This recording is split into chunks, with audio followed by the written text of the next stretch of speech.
Namaste, everyone. A very warm welcome to today's guest talk. The title of today's talk is Regenerative Conversations. Our guest speaker today is Mr. Jun Roy, who is one of the leading voices on sustainability culture and regenerative transformation in the Philippines. He is currently the Organization Development Consulting Head of Nomura Research Institute. Outside of his work, June serves as the Vice Chair of the Board of Trustees and past President of the Philippine Society for Talent Development. June, sir, we are so honored and glad to have you with us today. We welcome you and look forward to an interesting session with you on such a significant topic today. Over to you, sir. Namaste. Good evening, everyone. Thank you for that warm introduction. I was having a conversation with Ramesh a while ago, and it's not my first time to speak to an Indian audience. Way back when I was in Saudi Arabia, Richa Sharma here, we were together in one organization called Toastmasters. And obviously, because I was in the Middle East, I had the pleasure of working with a lot of Indians. And I have visited your country for several times, and one of them is in New Delhi. I think one of the best tika that I tasted was in New Delhi, if I am not mistaken. I still remember that. And my family name is Roy, and there are two versions of Roy. If it is a first name, then it is European, and obviously I don't by any look European. And if it is a family name, I was informed that it is a Bengali. So I kind of feel somewhat related still, being a nation. And our topic today is something that I'm so passionate about because it's something that is relatable, especially when we start talking about it. So let me share my slide. Yeah. Can you just hit the thumbs mark if or Y, type Y in our chat box if you're familiar with the word regenerative or at least heard about it? Conversations, of course, I'm sure we all know, but the word regenerative, either a thumbs up or a Y, meaning representing yes in the chat box if you've come across with this term before. Can we do that? Daxashan. Very good. Okay. All right. So what we're going to do is to dissect the role of conversations in regenerative transformation. And towards the end, we will also engage in a short but otherwise regenerative conversation. Right. So starting April, by the way, I'm starting my company called Regenerative Transformation Institute.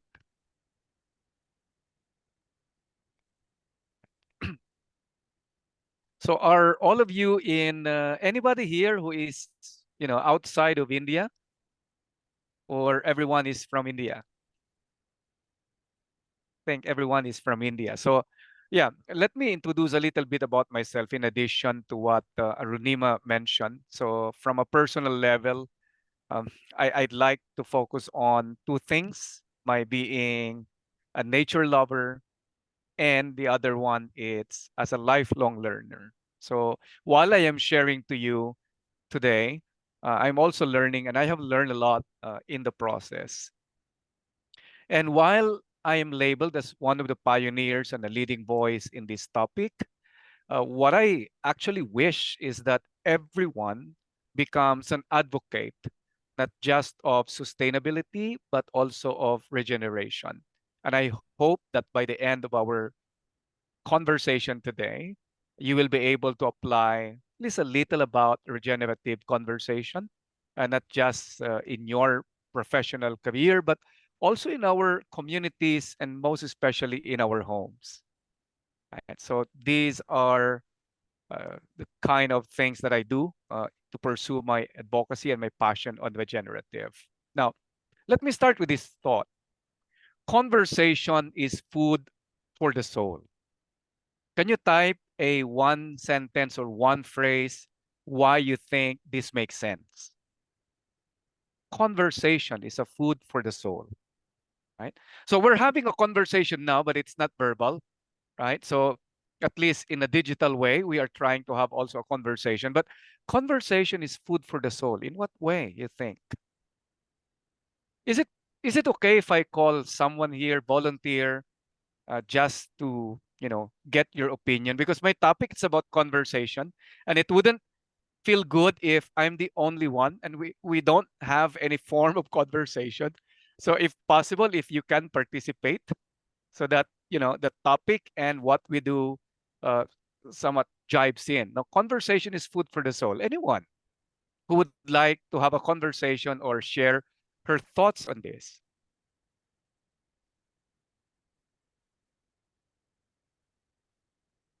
What do you think?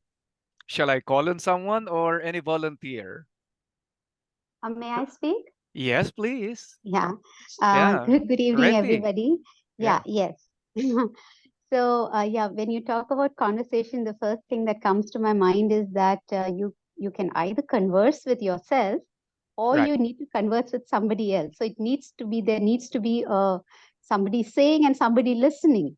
That's So true. yeah. Yeah. So I feel that, and the more we converse, the more we learn, and Hmm. the Hmm. more we talk to ourselves, it's a kind of, self introspection. Hmm. So that's what I feel. I mean, that is Yeah. my opinion. Yeah. Yeah. Thank you, Reti, for that. And Welcome. the key Welcome. word that I got there, it's the learning. And if I may associate the learning, it's like the food for the soul. You become nourished, right? Because of that learning that comes out of the conversation. So thank you very much for that. Right? Anybody who is familiar with the 17? 17. What's in that number? Does it ring a bell?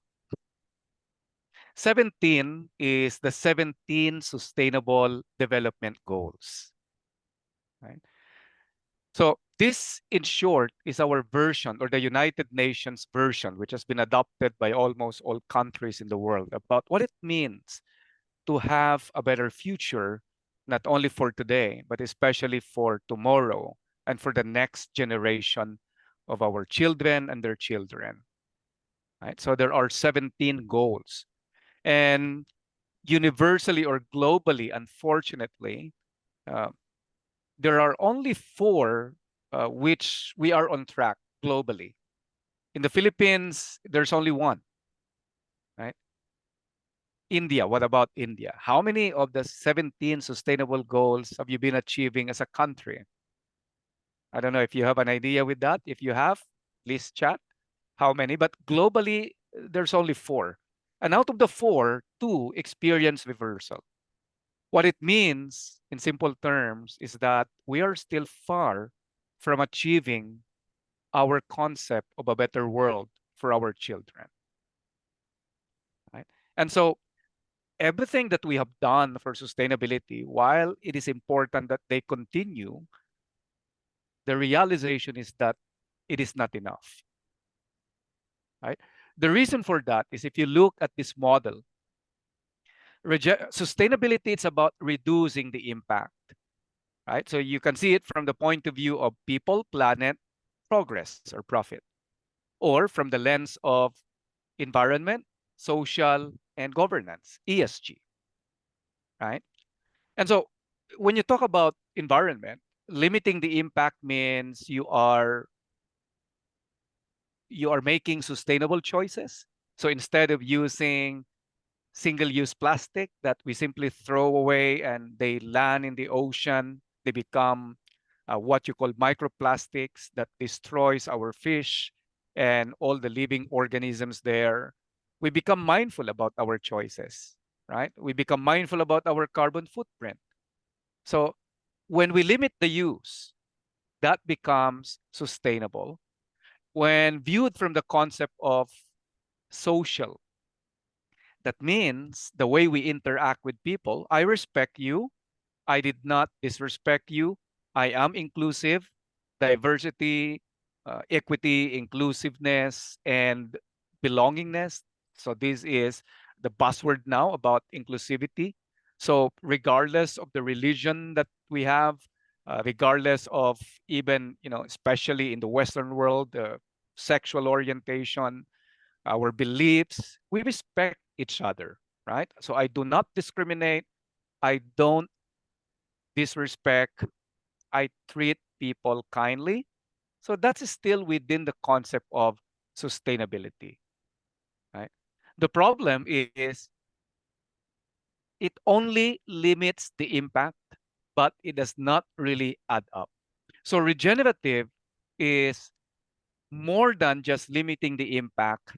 You add something, right? So the relationship that we have with people and with our environment grows. So one case or one example of this where it came from is regenerative farming. So regenerative farming, if you don't use fertilizer and you grow it organically, so that becomes a sustainable practice. Or if you cannot really avoid using fertilizer, you limit the use, that is still sustainability. But there are practices in farming where the end result is that the soil becomes better after. So in a way that becomes regenerative, right? So if you apply that in relationships, the question is, does the other person become better as a result of the relationship? So that's when things become regenerative. Does our environment, the ecosystems, become better? So one another practice is sustainable tourism. You go to a place, you go to New York, you go to New Delhi, you go to the Philippines, and you do no harm to the environment. You respect the laws, you throw your trash in the proper bin. So that's sustainable. But when you participate in undertakings like tree planting, or when there are other activities there that would help the environment, then that becomes regenerative tourism. And many countries are already organizing into that direction, moving from sustainable to regenerative tourism. Our conversation today is not about tourism, not about agriculture, but it's really about the conversation that happens with people, whether it is extractive or regenerative. So one of the, you can say, thought leaders in regenerative is Janine Baños, and he is or she is one of the leaders in what we call biomimicry. And she said that that regenerative is about life creating conducive conditions conducive to life. In simple terms, that means our interaction with humans and with our ecosystems creates conditions for them not just to survive, but to grow and to thrive, right? So apply that in a more uh, in a more shorter point of view. So that's when conversations become, right? So uh, there is also what you call a regenerative leadership. So it's also taken from that, where the way of leading cultivates life affirming conditions, right? So when you apply that towards the conversations, then therefore regenerative conversation is a form of communication between, two or more people that are intentional and empowering in ways that enable people to learn, grow, and thrive. So let me give you a common example of this, whether at home or in the office. When I say positions of leadership here, it's not really about whether we are a vice president or CEO or a manager. It's about a position of influence. So we may be the elder sister or the older brother in our communities, in our homes. We might be a more senior person in our respective companies, regardless of our position title, or we may have the title like a manager. So you look at that the daily conversations that we have with these people. So for example, when you call somebody's attention because he did something wrong, right? So there are two ways of doing that. One is extractive and the other one is regenerative. Extractive when after the conversations, his energy, his confidence about himself, his belief about himself, that got extracted out of that, you know, degrading relationship that we have or the conversation that we have. And that's possible. And as an HR person, I've been into that situation a lot of times when people complain how degenerative or extractive the conversation is. The other one, the reverse, is what we call regenerative. So, using the same example, when somebody does something wrong, I would still call the attention, but privately. And in the end, instead of just scolding him here and there, regardless of the culture, I would ask questions, questions that would make him realize his mistake, feel a sense of guilt, because that's important, learn in the process, and commit to a positive action so that after some time, when we have another conversation, the nature of the conversation, it's like, Ramesh, thank you for that conversation that we had 2 weeks ago. You know, I realized something really, and it helped me improve in doing this or that. So that is the outcome of a regenerative conversation. And this is like a 30-second exercise, mental. First, think about those kind of conversations that you have encountered in your life, whether you are the receiving end of a degenerative or extractive conversation, or you are the one who is, we have all been guilty of this, right? That's one thing for sure. Nobody's perfect. At one point in our life, people feel negative about what we have done. And there's nothing wrong with that as long as we recognize it and we learn from that, right? And think also about those times when you felt so positive about a regenerative conversation simply because either you are the one who is being regenerative and people appreciate that and they can trace their growth, their learning out of that series of conversations that we have with you. I am certain that there are people in your lives, think about them, even for just one, that have already thanked you, expressed their gratitude because of an empowering conversation. They may not have called it regenerative, but it is regenerative nonetheless. And think about also of what you experience when you are on the receiving end and you are the one who feels that sense of gratitude because you felt, you learn, you grow, and then you thrive. And here, because this is about conversation, can we also ask another volunteer uh, just to share one example of the positive one? So this is Uh, not yet Richa. Hi, Yeah. Yeah. I Hi. can try. Yeah, please, Daksha. First of all, I would like to thank Richa ma'am for inviting me for this amazing initiative here. I'm really excited, and she was my psychology teacher in school, Oh, and great. I'm really excited to just see her and be here. Thank you, everyone, and I'm really grateful for being here. And about conversation, thank you for asking again, because by the time we were ahead of the topic, I thought that maybe in the between I would just ask if I can share or not. So I remember something which John Berger, an art theorist, wrote in his book. Mhm, mhm. And he says that he said something about to be be seen and to see when the eye of the other meets your eye, and that sort of connection which we build through conversations is what is very impactful. And the as you were mentioning about being regenerative and being recreational, and how to make other people feel good about themselves and with it, and actually basically being grateful for it. So I it actually makes sense that how as human beings, when we see each other, we are validating each other's presence, and that is just a non-verbal form of communication which we can have within ourselves and with each other. I hope I made some sense. It made a lot of sense, of course. keywords, powerful words like validation, right? So we feel validated or we validate other people's beliefs and feelings because we are engaged in that kind of empowering and regenerative conversation. So that make a lot of sense. And I love the way you put it, that quotation from that book, right? About being seen by others. That means that's presence, right? Not only being understood, but being able to be seen as who you are.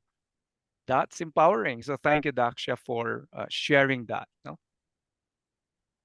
And so just to summarize, when you look at the two kinds of conversations, right? So the focus of extractive or degenerative conversation is the self, right? And the intent, it's more on what I want, what I need, my personal goals.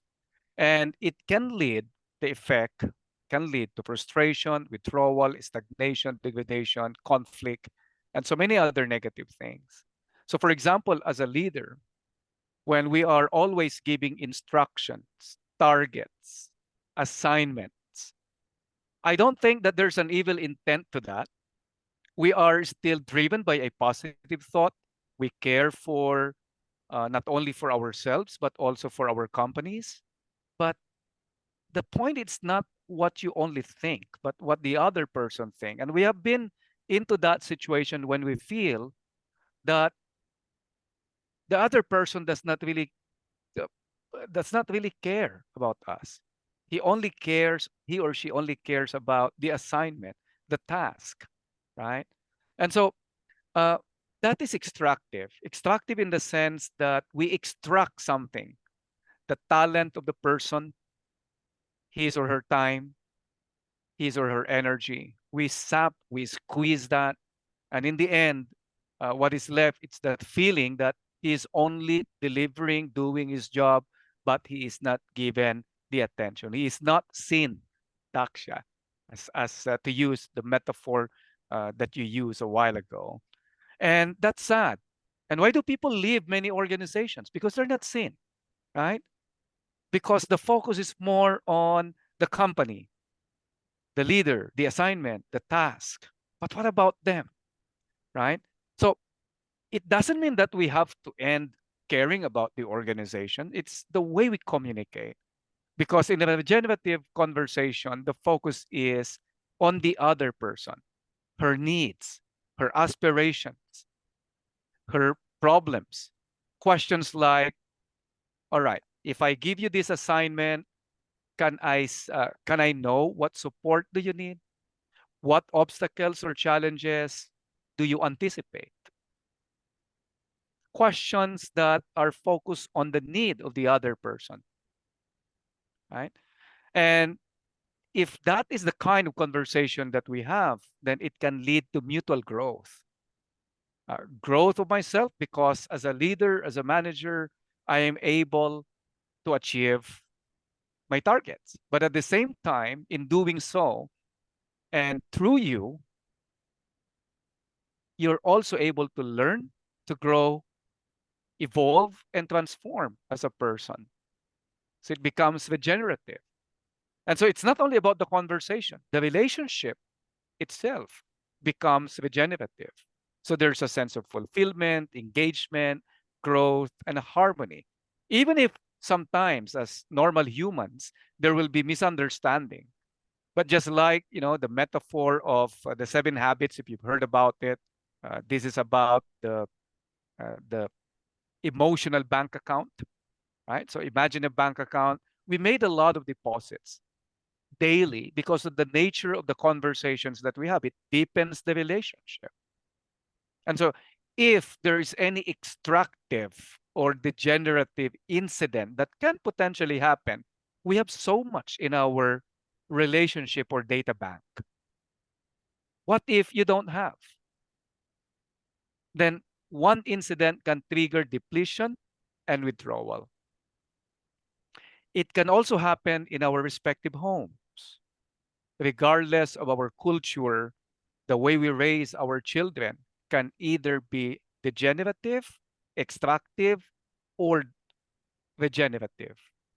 Regenerative in the sense that we are minding or we are paying attention to their needs. Now, this is quite hard to understand for parents sometimes because everything that we do is for the good of the other person. But how come that on many occasions it's the reverse? They don't seem to understand us. And whatever we do, even if it is well meaning and really for the good of the child or our children, they see it differently. The key, it's not about our intention, right? It's when we do that, right? Do we really come to understand, empathize with the need of the person, or did we base our assumption on our own interpretation? Because the kids nowadays are different compared to our generation. I'm not sure if Daksha would agree to that. But our generation, 1970s, 1980s, I'm 53 this year, and it's really, really different. And I'm having a conversations with other nationalities, and it's like a universal thing about the millennials and the next generation that there's really a difference. They become more purpose driven. They become critical of the parents' way of parenting because everything now they can see it in the social media. So even in our communities, our neighbors, right? So if we go on with our respective lives without minding the other people that we live in this community, so that can be still sustainable. We do no harm to them. But what kind of community are we building if that is the kind of relationship? Then it becomes what? It becomes neutral. Nothing is added, it does not evolve. And so the community does not thrive into the relationship. And so it's important that for our relationship to become regenerative, it has to be rooted on the conversation. Because for me, the nucleus of the conversation of the relations is always in the conversation. So the next question is, how do we do this? Right? So these are the ways by which we can engage in regenerative conversation. I'm sure the assumption here is that all of these words in one way or the other you've come across, you're doing this, but doing this in symphony with genuine caring as the one that, drives everything, that's when it becomes different. Empathy is about understanding the other person's point of view. Listening, it's really, focusing on the other person. It's not about listening to anticipate or to respond. Presence, it's being there so that you can experience what Daksha mentioned about being seen. And then it results to aha moments, realizations, insights. There's learning, right? Inclusive because despite our differences, I still respect, I'm still open to possibilities, and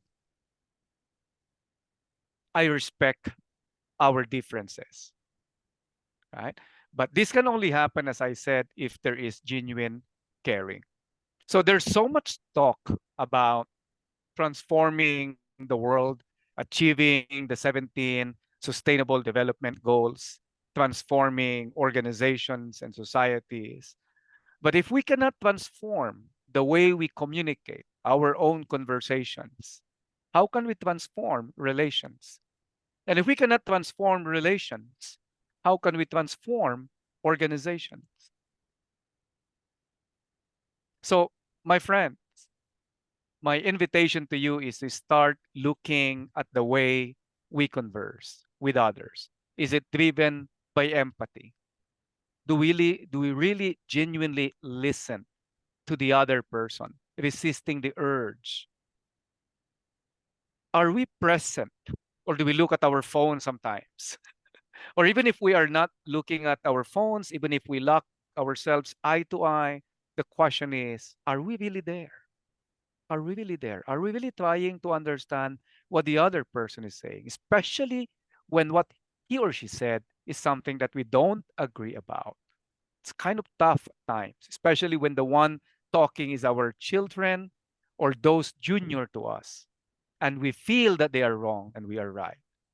Does it result, and do we intentionally put learning as an outcome of the conversation? May not always be, uh, it doesn't have to be always, but in general, is learning part of the equation? And are we open to possibilities? Are we open to differences? And again, this can only happen if there is genuine caring. All right. So, what we will do tonight, this is the last part, right? So, we will have a 2 minute story telling or sharing. And somebody, Richa, my friend, will share something positive that happened to her recently. Recently can be this year, last year. So, it's a matter perspective. Now, we will convert this into a mini conversation. So while Richa is sharing, right? Even if we are not probably paying attention to the screen because of some strain in the eye, but if we can, we look at her and we use empathy, listening, presence. We try to learn. What can I learn from this sharing of Richa? And even if what she is saying, sometimes we have some differences or we don't agree, inclusive means we become open, right? We allow that story to sink into us and let our genuine caring be the one that, that would enable us to do all of these things. So focus on Richa. We listen, be present. This is the urge to tell your own story, even in your own mind. Oh, I can relate to that. So it's like you're really talking to yourself quietly, but then that's when you stop listening. And then later on, we will have a summary of your understanding, right? So Richa, if you are ready, Okay. Hi, am I audible? Can you hear me? yes. Yeah, so first of all, I want to congratulate you, Mr. June, that the topic that you are sharing with us today, it's very beautiful, much needed. And as a practicing counseling psychologist, I must say that although I don't use the terms regenerative conversations, but it's very validating and very nice to see that I probably am an activist to practice this in my day-to-day interaction with clients.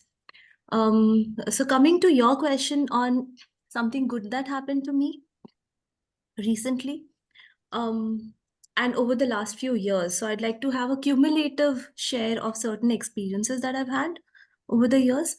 And I would say that although we tend to focus on experiences that are more negative, and we tend to blow it out of proportion or magnify it to a great extent, that's fundamental attribution error in psychology. We magnify the negatives and reduce the positives. Okay, I would say the contribution of bystanders, people who do not owe anything to me and yet come forward to offer something good. So in that context, once when I had met with a road accident, and this could have been very unfortunate, but I would say that the fact that I'm sitting here and having this regenerative conversation on regenerative conversations right now is because somebody unknown to me at that point of time came and stepped forward and took that chance of helping a stranger like me without expecting something good in return. Okay. um Even going back to yesterday when I was flying and I was about to place my luggage in the aircraft at above my seat, and I was not able to. And then there was a passenger who, without me asking, stepped forward and took the luggage and placed it over my head. I think these are small little things. Somebody seeing you with a child and stepping back and giving you space in the line, or not rushing or pushing you. I think everyday life offers us innumerable opportunities and instances where we can be very grateful of the human kindness that is inherent within us. So, And I really believe, I strongly believe that the best way to expect others to behave nicely with me or with my children and their progeny, with the upcoming generations, is to be an initiator. So even if you don't find somebody stepping forward, you take the leap, and that kind of spirals or inspires everyone um, to make positive changes. I hope this makes sense. So this was my kind of 2-minute share on the topic that you asked, June. All right. Thank you So for can letting we me. give a virtual applause or show of appreciation to Richa? Of course, it made a lot of sense, but let's engage in few minutes of conversation here. So first, why don't you type anything, your reaction, what you got, what you understood with the story that was shared by Richa, her thoughts, her feelings, right? So can we have that less than 1 minute interaction in the chat? And then while we're doing that, and I hope everyone participates, right? Can we ask someone to also share her thoughts, reactions on what you just heard about Richa? I'll also share mine later on. So anybody?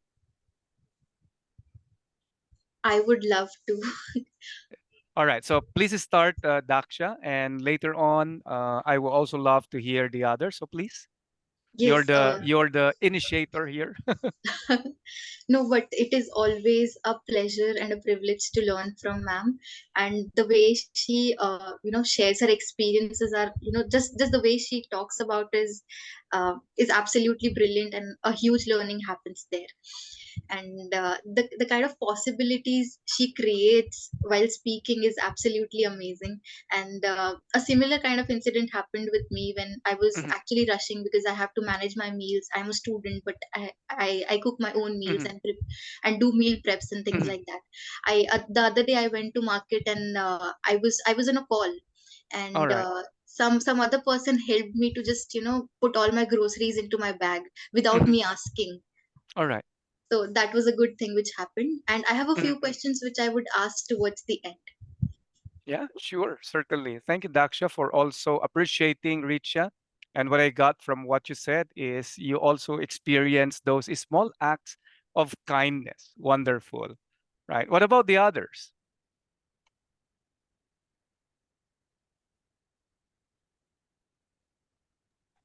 Yeah. Namaskar, sir. Yes. So Namaste. I Yeah. want to share my experience of life. Most of the Please. time, even I'm not asking for any help, then also people are helping me. Mhm, Best experience which I had in my life, like one day I lost my wallet, and I was buying something from that place, and mhm, I mhm, have to rush to my place. Then he said, "Okay, I know, I have seen you. I was a student at the time," and he gave me the fare of bus, and I traveled and I reached my place. I said, "Okay, why you are giving to me? How I will manage in some another way." He said, "Okay, I trust you." Then I came back from my home. I told my friends also about this. Like this, several incidents happened in my life. So that was the best experience I had. So he even doesn't know me, and then also he gave me the fare. Just you go at your home, you lost your wallet. So that was the best part of my life. Thank you, Usha. And you see, Richa, what you have done. You're able to tap into the collective consciousness of people here, tapping into the memories, revisiting these wonderful thoughts. And just to validate Daksha and Usha, when you were sharing that, how did you feel? When you remembered those positive moments, and what was the feeling? One or two Uh, words. I feel always when I share this experience with anyone and everyone, whenever someone say people are doing wrong things and they are not helping and they are very negative about anything, I always share. Whenever my statement is, whenever I ask for help, the people definitely going to help me out, and even I'm not asking, then also people are coming forward to help me out.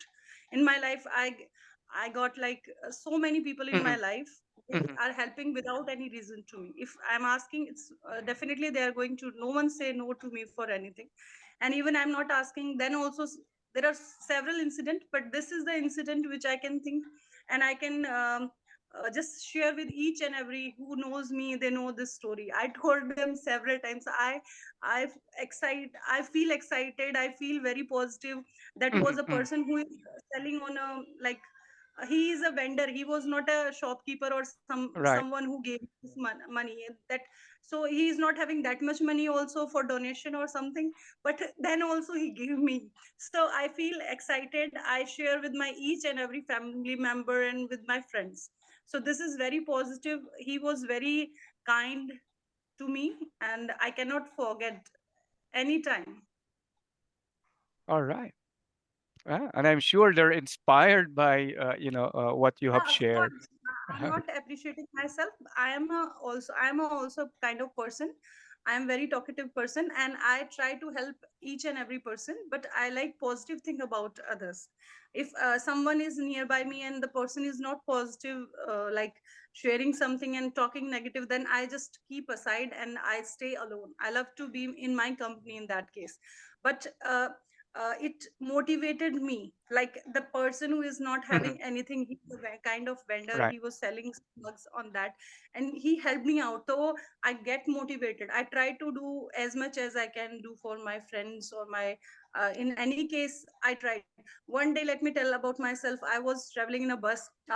There was a, we give seats to only females, and he was a person who got like operated, and he was standing with a old mother, and because no one care about the male people, and he was standing. But I have seen, I just came from Mhm. school, and our school timing is 9 to 5. Then also I just gave my seat to him, and I said, okay. Then the person, why you are giving to him? I said, you can't see, he is not well.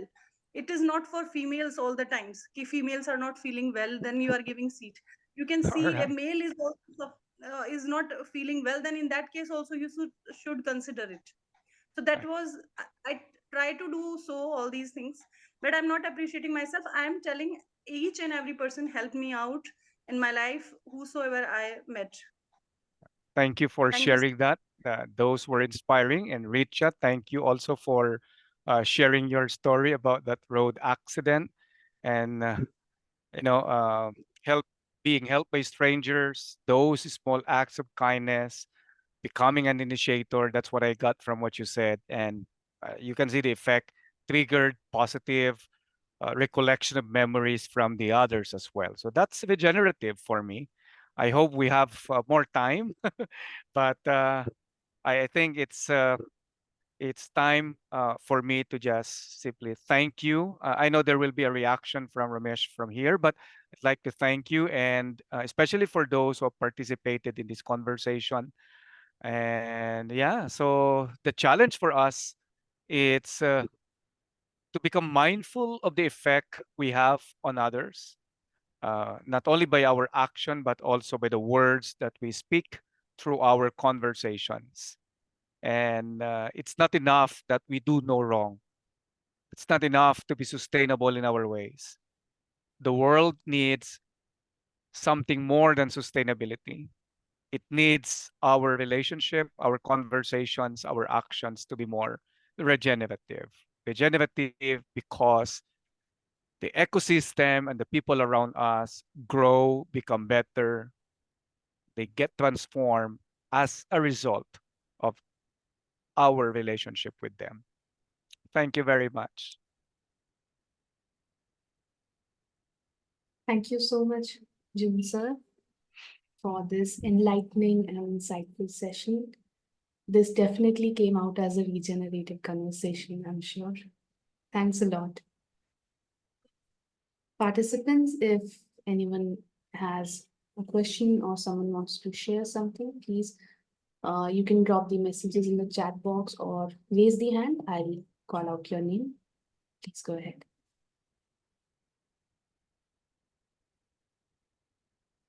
Yes, Daksha. Yes, I totally understand and accept whatever was being discussed here, and it's absolutely inspiring and actually regenerative in nature. But when we were talking about extractive conversations, so do you see that on the path, or how do we navigate uh, or reaching to a regenerative conversation will go through an extractive one, because we touched conflict somewhere. And I personally feel that it, as Usha ma'am mentioned, that these are the negative things which we are surrounded by. But cannot we see conflict as natural as the feeling of love, care and affection? And I think that sort of understanding has to develop. I think I'm just learning and I'm on that path, but I still wish to know that because it actually creates a lot of compassion fatigue for the people who are primary caregivers, or the one who take Right. cares of everybody, and who are empathizers, and the people like here present here. We all put so much of our energy and time into making things better for each other and ourselves, but it sometimes lead to us into a into a position where we feel Yeah. a bit uh, sad. Or how do we navigate through those sort of emotions is what I want to know. Yeah. So the way I understood your question, Daksha, it's in in a normal world there are conflicts, and when conflicts arise, how do we navigate from those, emotional barriers to make it more regenerative, right? So first, there are two kinds of conflicts. Conflicts can be regenerative and degenerative. Conflicts in the context of encouraging people to express their different opinions. So whenever we have a differences in opinion, that's a conflict, right? So it's not bad, it's not wrong, but how we manage that can make it degenerative or regenerative. So the key here, it's really control. How you can control your emotion, yourself, so that you don't totally lose the other person. Because the moment you start thinking more of your needs in that point of conflict, you start and then you end uh, your compassion, your empathy about the other person. That's actually the starting point of conflict. Like in an ordinary conversations, ordinary you know argument between colleagues, husband and wife, brother sister, sister to sister, right? So at times during that conversation, you said something that I really don't like. It offended me, and so instead of, letting you finish, then I would cut you and I would throw my rage, my anger. I fight back, right? And so that moment, it's more of me now. But if I am in control, my mind would tell me, I don't like what you said, Daksha. I totally disagree with that. And I feel hurt, but all right, I can still take it. Go on, go on. Yeah. And then, can I talk now? And then I can say to you, right? Without using any foul language and all. And when you're able to control your emotion, and you can control your words. And when you can control your words, you can control the situation. So control is the key. And a lot of arguments, a lot of conflict happens because one or both loses the control. And when we lose the control, and why we lose the control? Because we forget the other person.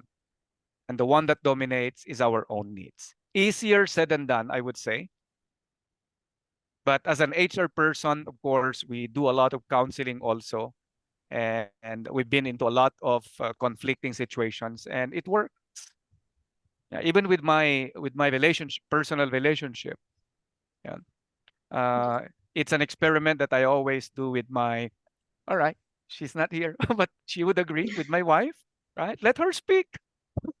Let her Yeah. speak. And then after that, then you speak. Yeah, so basically we have to respond to the situations and conversations in a regenerative manner and not to react to it. Absolutely amazing. Yeah. And just one last question, because you also work in the field of developing digital Mhm. sustainable environments. So how do we actually make a digital space more inclusive and effective, and where we because there's a physical there's no physical connection established here, but Right. how do we create that? There are so many ways. One, on a sustainability point of view, do not participate in any negative conversations, right? There's a lot of lives that were destroyed because people in the internet participate into that, even if they don't know the other person, they don't know the background of the story. There's a lot of fake news that continues to happen, and lives are destroyed. So one, it's avoid participating in anything negative.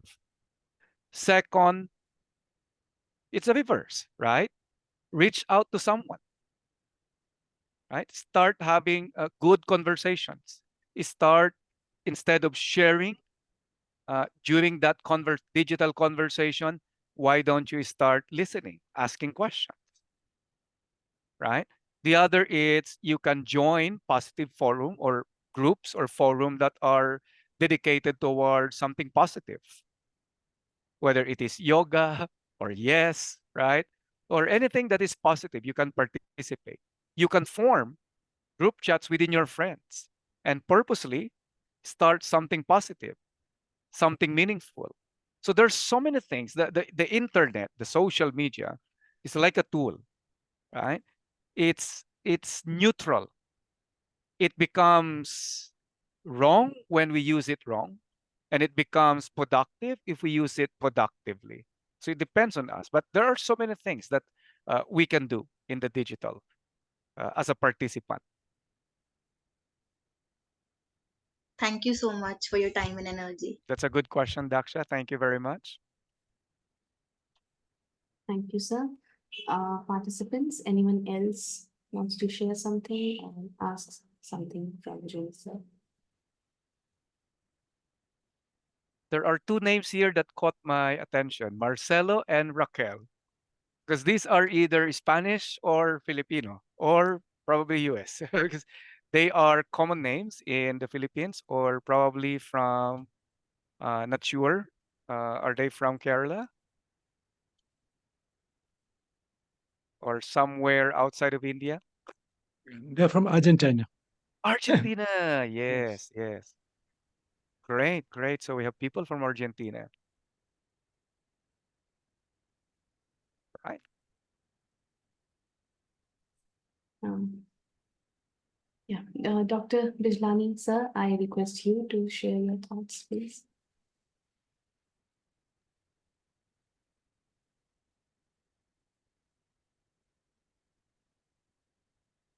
On my behalf and on behalf of the Yes team, I would like to express gratitude to Jun Roy. How do you pronounce your name? June or Juan?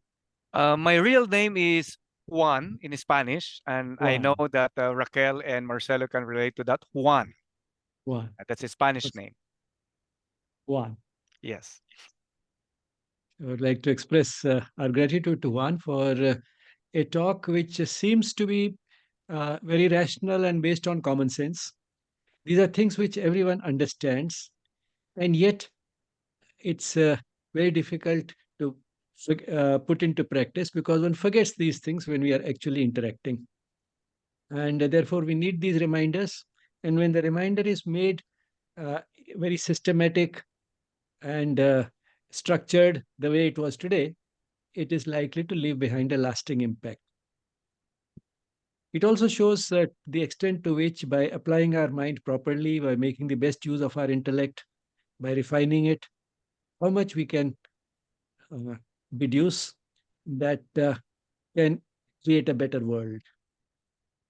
And uh, conversation, although the title was Conversations, conversation is only a type of interaction. And these principles apply to all interactions, as we saw during the session, apart from conversation. So, all interactions can have a quality, and that quality can be such that it can lead to regenerative outcome. Very often we are using these days the term uh, regenerative and regenerator in relation to environment. And we want sustainability because the rate at which we have been consuming the resources of the planet in the recent past is such that it cannot be sustainable for very long. And therefore, we have to do something about it. And in fact, compensate for some of the depletion that has already taken place, the pollution that has already taken place, the degradation of environment that has already happened. So we have to compensate for it. And that's where the regenerative practices come in. And as was shown very beautifully, that sustainability is sort of the bridge between the two, which means that on one hand, we have to reduce the degenerative practices and reduce them to such an extent that the regenerative practices which are feasible can compensate fully for those degenerative practices. And because we have not been careful enough in the recent past, those regenerative practices should be able to more than compensate for whatever degenerative work we do. And that's what we can make our consuming from the environment sustainable. Now, it's not only the natural resources that we consume from the environment, we also consume energy from one another. And that is where conversation comes in. So we can lend energy, we can drain somebody's energy, we can do both. And it all depends upon the type of attitude we have during the conversation that leads to either giving energy to somebody or draining. And it's not that if one gives, the other is draining. Both can give another. Here, that's the beauty of this relationship. And that's why we find that in some conversations, we find that both the persons involved feel energized. And in another type of conversation, uh, both may feel drained, particularly one at least can feel very drained from the conversation. And that's when, as Usha pointed out, you try to keep away from that type of a relationship. Now, the whole thing was discussed uh, uh, without bringing spirituality in. And that shows that the mind can, in fact, go to an extent where it can uh, touch what may be expected on the spiritual basis. And uh, one thing which was sort of of crucial was thinking of somebody else. And uh, you know, uh, there's a psychologist, Gary Chapman, who has talked about the love languages, and particularly in relation to couples. That the two partners within a couple can have different love languages. That means there can be some favored expressions of love that the two of them like. For example, one may like to receive compliments. Another one may like that some work should be done. So very often, say, well, stereotypes are quite often wrong, but a woman would expect to be complimented. So whereas uh, uh, a man may expect something more concrete to be done. So they are they can have different love languages. And the best relationships are those in which each person is thinking of what is the favored love language of the partner, not my own. Because that way, if one should not think that if this is how I like love to be expressed, the other person will also like it that way. One has to uh, try and understand the other person sufficiently to know what the favored love language of the other person is. And if we do that, if we keep that in mind, both are happy because both get what they want. So both of them are happy. And on this, there is a beautiful sort of a story that once there were people sitting around a big bowl.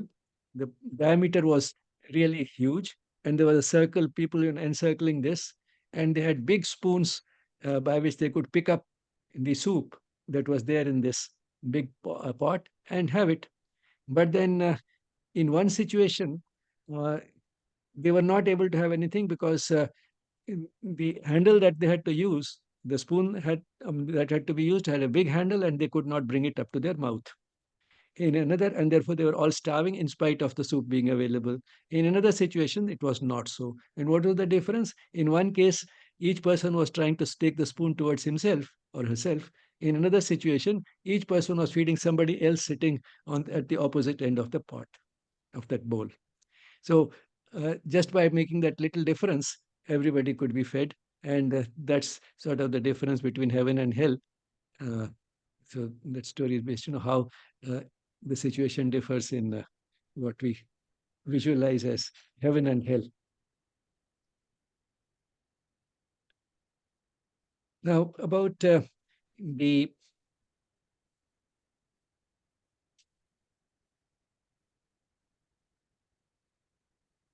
kids being different these days.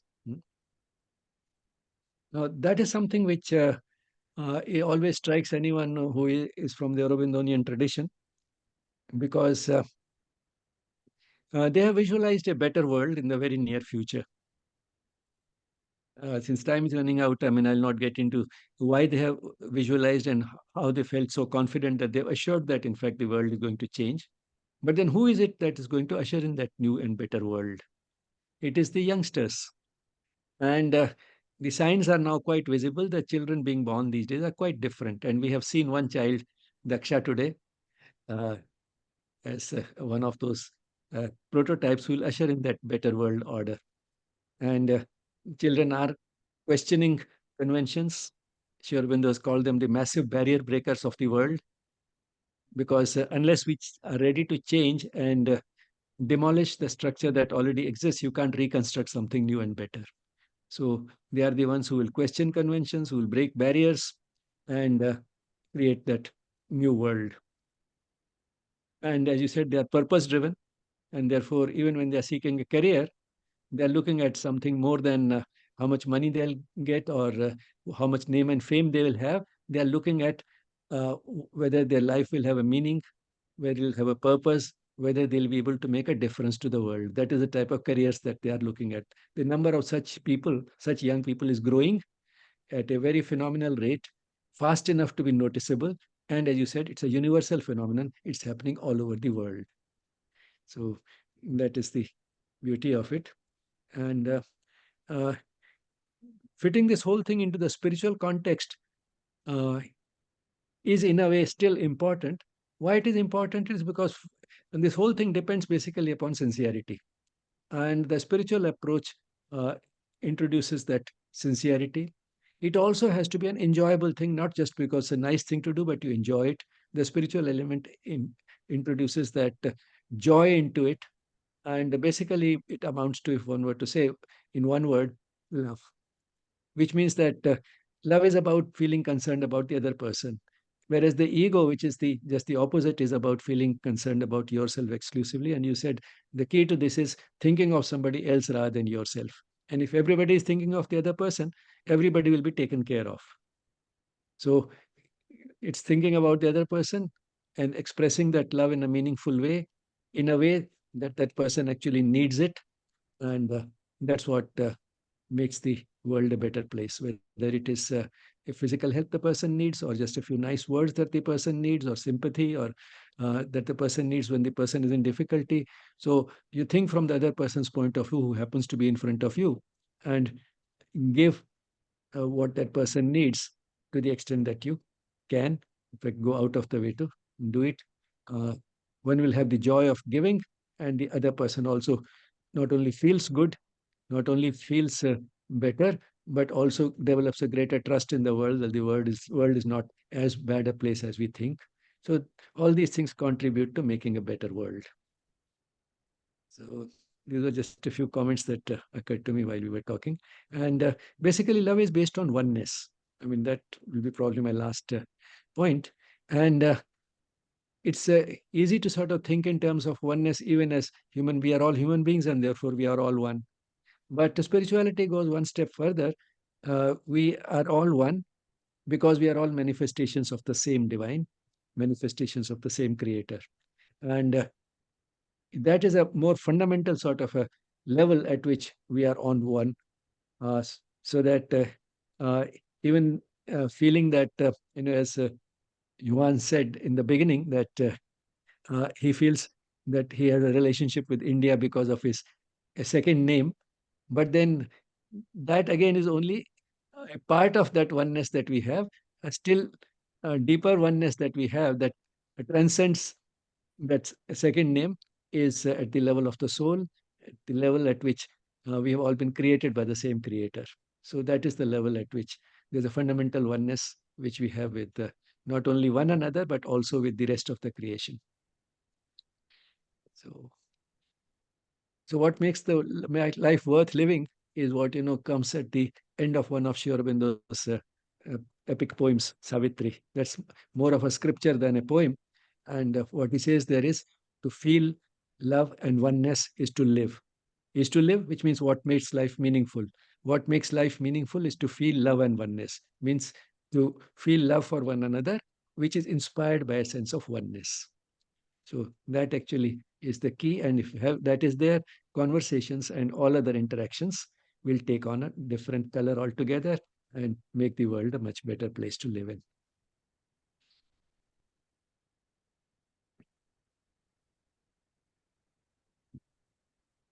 Thank you so much, Ramesh sir. Jun sir, we have appreciation messages for you in the chat box. You have checked out already. And thanks a lot. Really glad and grateful that we could have this session with you today. Thanks a lot for sparing your valuable time for all of us. Participants, I thank you as well for being with us today. We can close today's session with a moment of peaceful silence. And let's thank Richa for introducing the speaker to us. Oh, of course, of course. Thanks a lot, Richa. And Thank you, for ma'am. your inputs, of course, during the session also. Thanks a lot. Thank No. you. Thank you.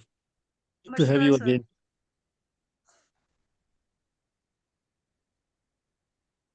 Namaste.